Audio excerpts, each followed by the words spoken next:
welcome everybody beyond the sea bag. This episode is about knives, and what we're going to be discussing is knives that I carry. I wrote a few things down here just because I'm just coming up with this episode right now, kind of, but thought it was a good subject. It's basically what I carry and why I carry these knives that I specifically carry.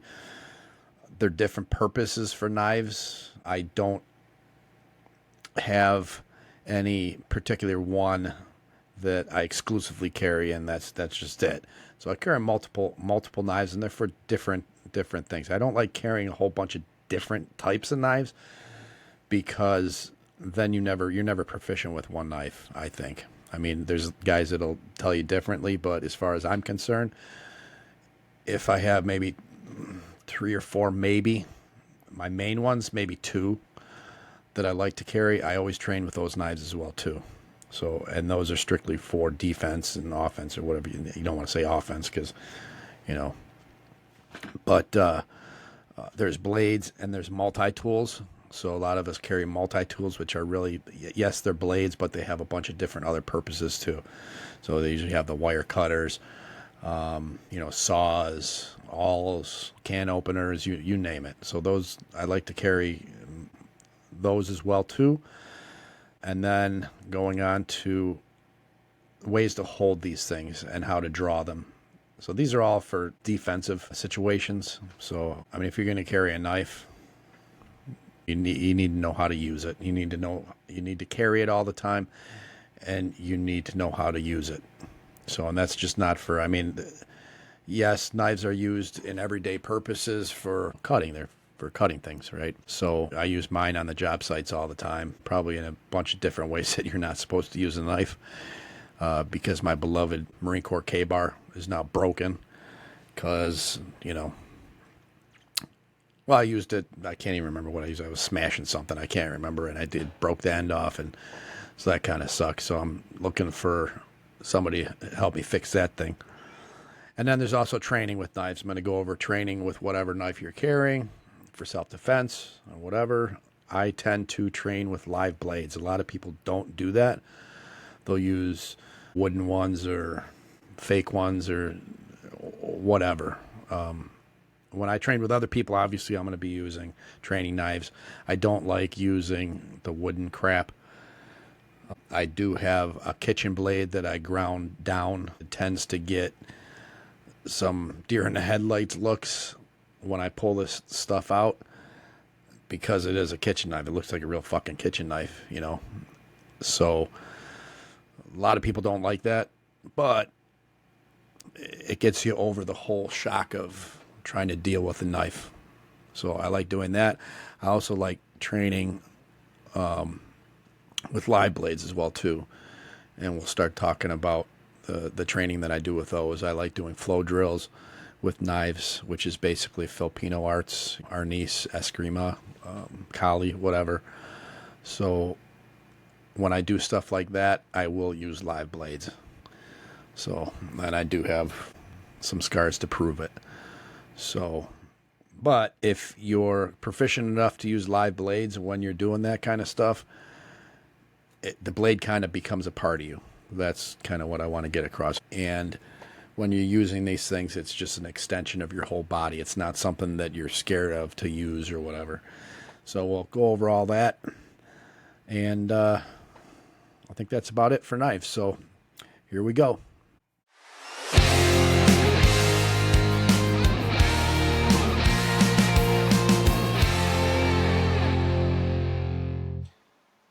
All right, so we're going to start this episode with what I have and what I carry. Well, no, not what I carry, because this is a ridiculous amount of blades that I'm looking at it. But I'm going to give you the reasons why I have them anyway. So let's get started. All right, so here's the table with some of my blades anyway, not all of them, but these are kind of give you a general idea what I carry, why I carry them. So I don't know where to start. The ones I do carry are these karambits. Now this is a practice karambit, so I can go into the dojo and practice safely with this. Actually, the one I'm carrying is still on me, so I was wondering where it is. So this is the one I carry currently right now. It's a Smith & Wesson karambit. It has a little bit different blade on it. It's not the hook blade, but I like it because you can, do this, but it has all the typical, obviously, karambit ring and everything, which makes it a karambit. So I like these. And the reasons why I like karambits is because, number one, I carry them, and I also teach them as well. Carried for years and years and years, and they're just generally good fighting. So I shouldn't say fighting, right? Probably should say self-defense. So these are excellent self-defense blades. And when I love the reverse grip, because when you have a reverse grip like this, as opposed to carrying a knife like this, you have it like this in the reverse grip, it's virtually impossible to get this out of my hands unless you basically cut off my hand or, stab me and kill me, right? So this is what I like to carry. And here's some versions of it as well too. It busted the tip off of that because I was using it for prying, most likely. I can't remember, but that's what happens when you use these things for the wrong purposes, right? I have another one with, I kind of tried to grind this down, but this tip is still, these little neck karambits, obviously they're not, I mean, you can't really, these are, neck knives for emergencies. So I tried to grind that one down a little bit, but here's a brand new version of that. So see the point, obviously. And I have some, I don't really like to use folders, but this is a karambit. I carry this with me as a side, an extra in my outside pockets or whatever. Another folder. These are pretty good. This one's pretty tight. This one still has to put the handle on it. This is a customized one, Damascus forged. So a lot of times, sometimes I'll have to drill out this a little bit more, because if your finger doesn't fit in on these things, you really want to be able to get it on and off. And you don't want this hampering any movement that you have here. So these karambits are getting more and more popular.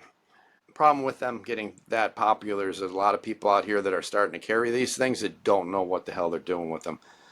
You can get in a lot of trouble with these things if you don't know what you're doing with them. So this is a switchblade model. Back up. That's pretty cool. But I just got it because I thought it was cool. But I don't usually carry that one. Moving on.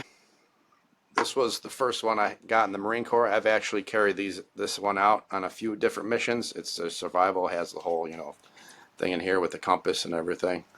I liked it because it had this on it. Wasn't generally used for hacking, which I'll get to next. And then my beloved K-bar. This sheath's original. You can see I've used it during my contracting years as well too. I got a new sheath because this one's just about falling apart, and the blade was sticking out of it, poking me. This, however, this K-bar in here is not an original USMC K-bar. Okay, this is a knockoff because I broke mine. So I'm still waiting to get mine fixed. So this is what a K-bar is like. So you can hold these in reverse grips as well too, which I like doing. Or you can use it like this. Or a lot of us, these K-bars have been through everything. For all the Marines out there, these K-bars go through. We do just about everything you probably shouldn't be doing with these blades. Digging, hacking. I've done shaving with it as well too. That's how sharp I try to keep my knives. Again, this is not an original K-bar. This one is a knockoff, just because I don't like having nothing in my sheath. It's just me. Hopefully I get mine fixed soon and works out. So going up to a bayonet. This is the new M9. I don't know how new it is, but we had the M7s back when I was in. This is the newer model of the M7. That's not even close to it, right? So here's your bayonet lugs that goes onto the lug anyway. Here's your holder. I have the case for it as well too. It actually has a sharpening thing on it, which is just pretty cool. But I'm not going to tell you what I put it on. But another version of this is the M11, which is the EOD model. I think it has a couple different features. I was not EOD, or I don't know what the E stands for, but those are the bomb guys. guys that, you know, find the bombs and disable them, whatever. Then we get down to our machetes. This is sort of the one. This is more like what we used in the Marine Corps, although this is not a Marine Corps shoe. There's not anything. This is just regular machete. But this is it's light. It can be used to hack a lot of stuff down when you're going through a lot of brush. Pretty sharp. Probably should be sharper. This is a commemorative type thing. I got that obviously because it's Marine Corps. This is not what we used in the Marine Corps. This thing is heavy. This is basically because it says Marine Corps on it. I hang it up on the wall. But ain't no way I'm hauling that thing around. So this right here is a kukri. Kukri. I don't know how to pronounce it, but let's see if you can see it. I found this on a job site. It's actually got, this is probably either bone or ivory, right? It's pretty cool. I had one of my good friends clean this up and sharpen it for me. You couldn't even see all the carvings in this. Not carvings, but I guess etching maybe or something. But hopefully you can see this on camera. I think I can see it. But that was really cool. Even the blade. Like this is, you know, all copper I think right here and everything. You know, but this is pretty nice. These are almost as, this is the national weapon of Nepal. I believe that's where it came from. And the army has used it, and also farmers and for chopping down crops and stuff like that. But this I think has a better swing ratio than a machete for its length. This is a little heavy. So again, I don't know. I mean, for a good fighting knife, this would be a great fighting knife, but you can hack through, I think you can hack through maybe like a 2x4 faster than you could with a machete. So not that that's a test of anything, but it's just, I did that in the Marine Corps. See how fast I could hack through a 2x4 with my machete. So then we get into Butterflies. So these, I don't carry these at all. I like Butterflies. for their hand dexterity. This is my practice. Butterflies. That I can do that, you know, in the dojo and practice with it. I don't carry these again. I don't. But for the hand dexterity, it's great. I love it. So I've been screwing around with these since I was probably a teenager. Probably had about, I don't know, 5,000 confiscated by the cops at any one time.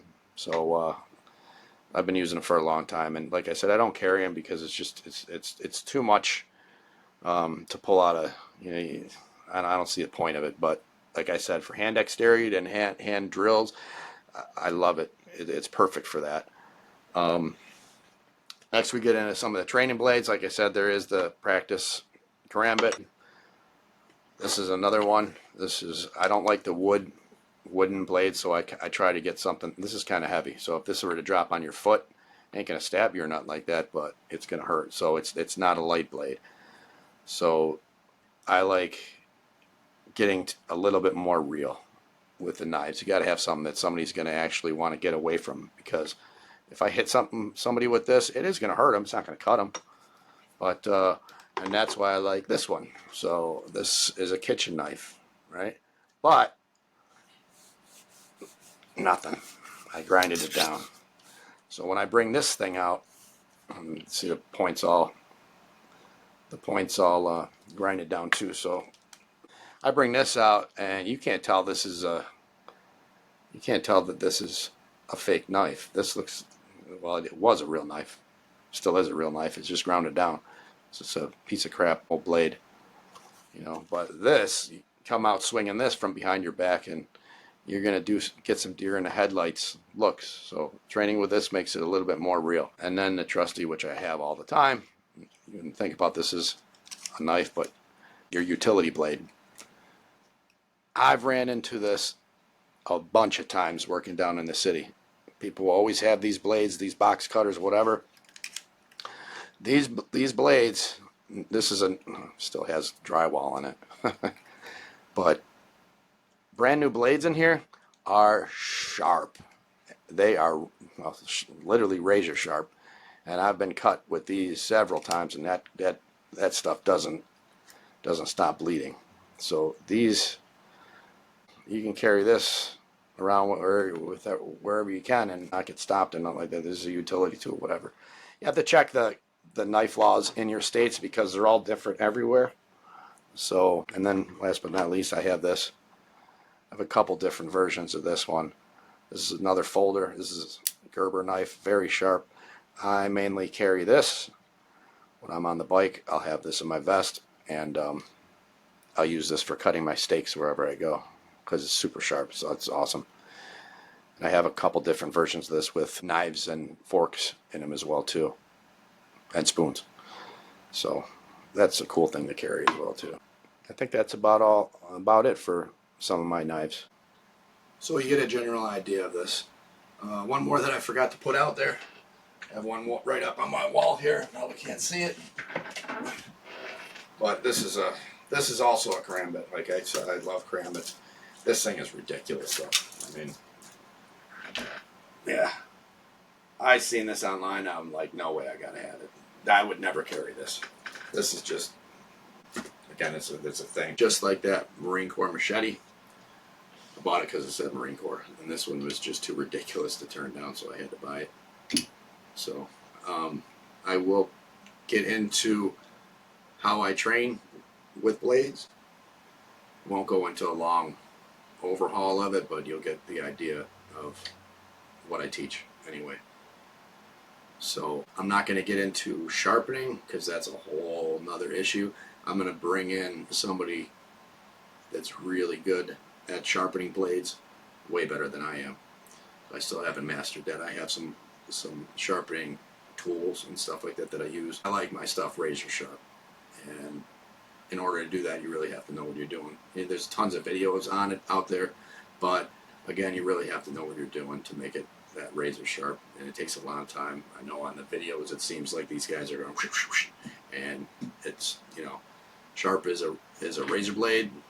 Nah, that it takes a while to do that. We used to screw around in the Marine Corps trying to sharpen our stuff. We ended up wrecking half the blades that we had because no one really knew how to sharpen that well, but it is what it is. So, all right.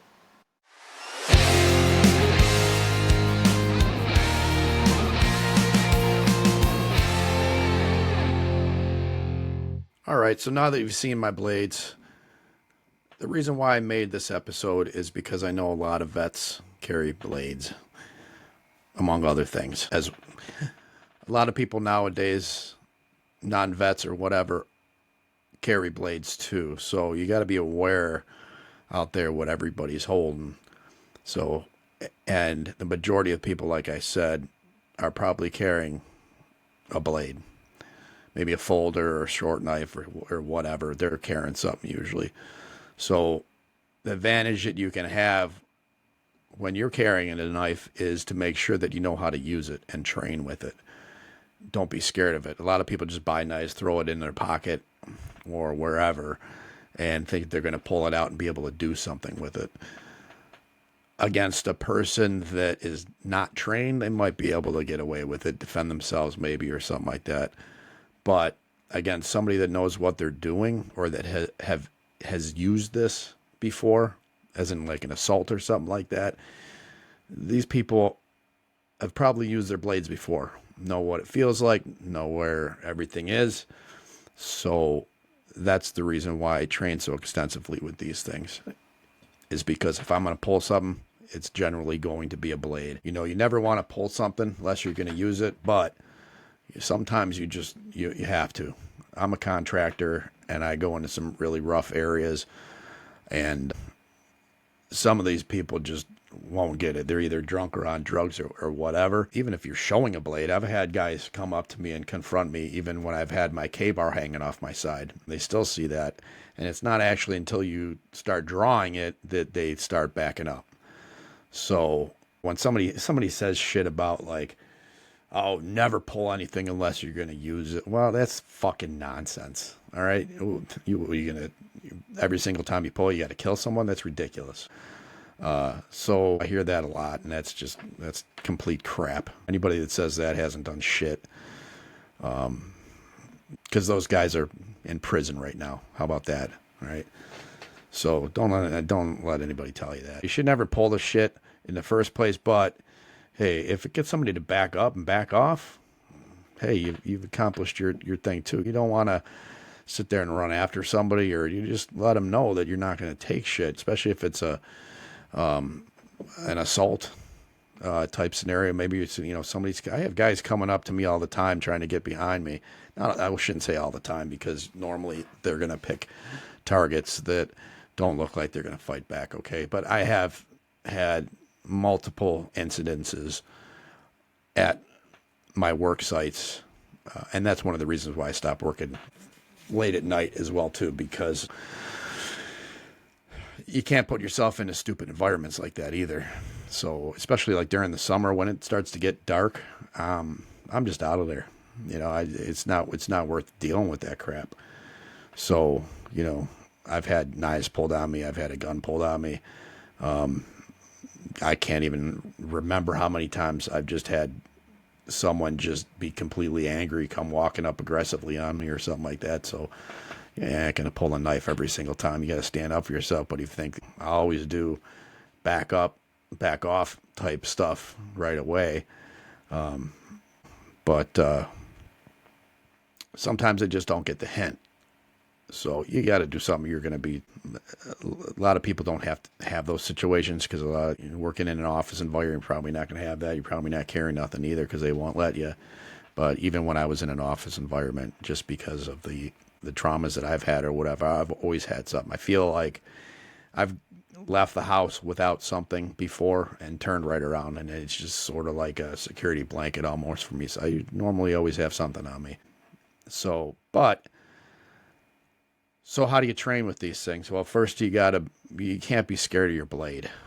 So some of the solo drills that I do just to get used to it, like I said, the butterfly knife, I like doing the whole, I don't even know what it's called, but you've seen it on TV. If you just look up butterfly knife techniques online, you'll see all the different flips and all kinds. I just do the standard in and out, in and out, in and out, in and out. Because once you do that, you start getting used to a blade. So you can start out in a trainer, but you have to move up to the live blades. And I know this is a contention I have in the martial arts when I start talking about training with live blades, because a lot of guys will not, they just think it's too dangerous. But so is an altercation. That's dangerous. So if you're not willing to train with a live blade, then I don't know what to tell you. I don't want to say don't carry it, but you need to know how to use it. You know how to have to know how to pull it. You have to know how to be safe with it. So, and I know training with a live blade kind of goes against safety, but again, you're training for an unsafe situation. So call it what you may, man. I don't give a shit. That's the way I do it, and that's the way I tell people I do it. If you don't want to do it, then don't fucking do it. But my blades, all of them that I showed here that I've carried at one time or another, for the most part, are an extension of me. I can put them on my hands. I'm completely comfortable with them. Have I got cut with them? Hell yeah. I got scars on my forearms, and there's ways to train safely with them. But again, I don't know what they're called, but it's kind of like a whole forearm knife armor. It's not wool, but it's kind of heavy. You know what I use it for? I put it on in the winter, not in the winter, but when it gets really cold and I'm riding on the bike, I'll put it on and use that because it keeps my forearms warm. But you can also use that for training knives too. But again, you're not going to have that in a real situation. You're not going to have that. You're going to have your hands and you're going to have your knife. That's it. So I'm not going to tell anybody to train with a live knife, but there is drills you can do solo. There is drills you can do with partners. So some solo drills you can do are the same ones that you would do with a stick, like in Arnis, Eskrima, or Kali, or whatever, the whole Sinwalis. You know what, right?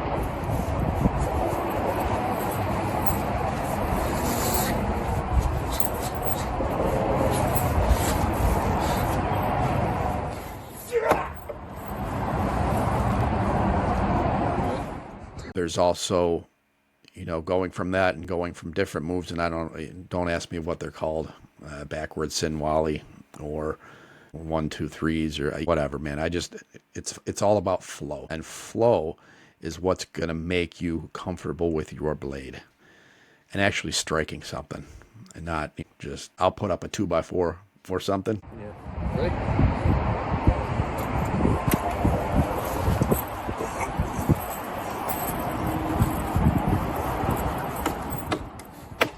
And then you get to feel what it's like to hit something with it. Again, if you're a boxer, you're just not going to do shadow boxing all the time, right? You got to hit something. That's why they have bags. That's why they have, speed bags, heavy bags, whatever. When you train with a partner, you start sparring with a partner. So, and this is no different with a knife. You gotta train with them.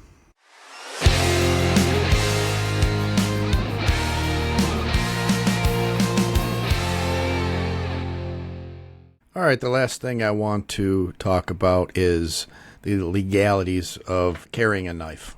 So this depends on what state you're in, even cities, like in New York. The laws in New York City are way different than they are in the rest of the state.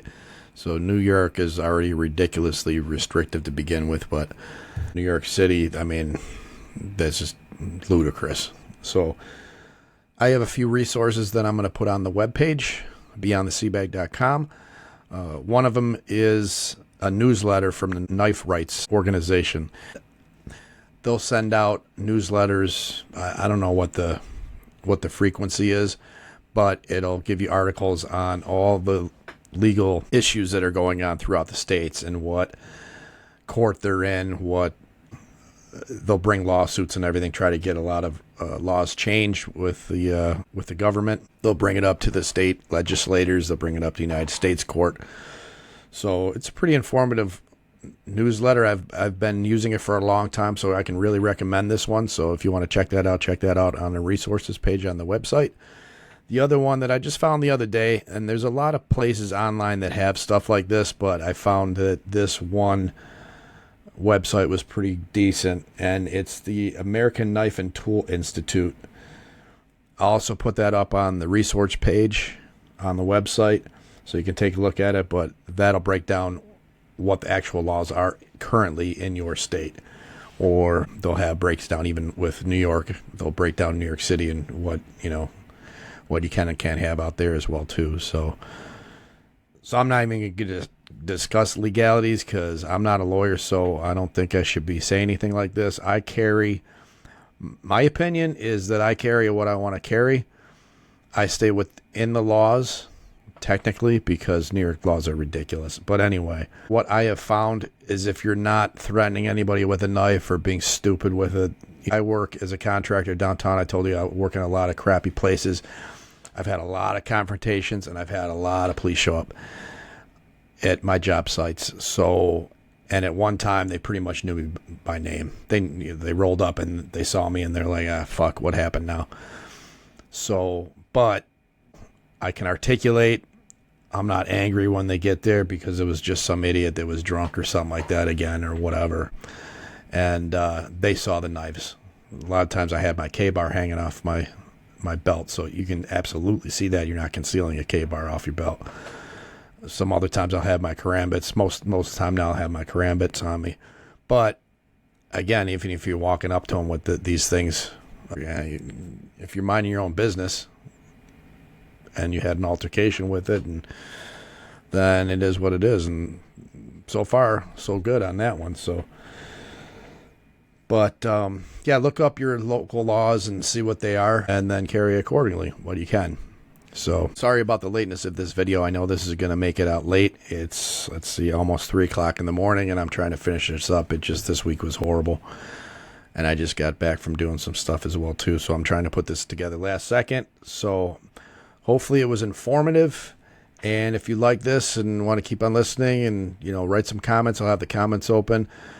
You can check out the website at beyondtheseabag.com. I have a Facebook as well for that. I'm not sure how to find it. It's on my website. It's listed on there. So I'm also These videos are posted up on Spotify, YouTube, Amazon, and iHeart. So 2 of them are video, 2 of them are just audio only. So if you like it, subscribe to any one of those, YouTube or Spotify or whatever you want to do, and leave some comments and tell your friends about this, and especially veterans. We want to get the word around to veterans as this is out there, and hopefully this gets to someone, maybe helps them out a little bit, because that is the main goal of this thing. So all right, thanks for watching Beyond the Sea Bag.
Check.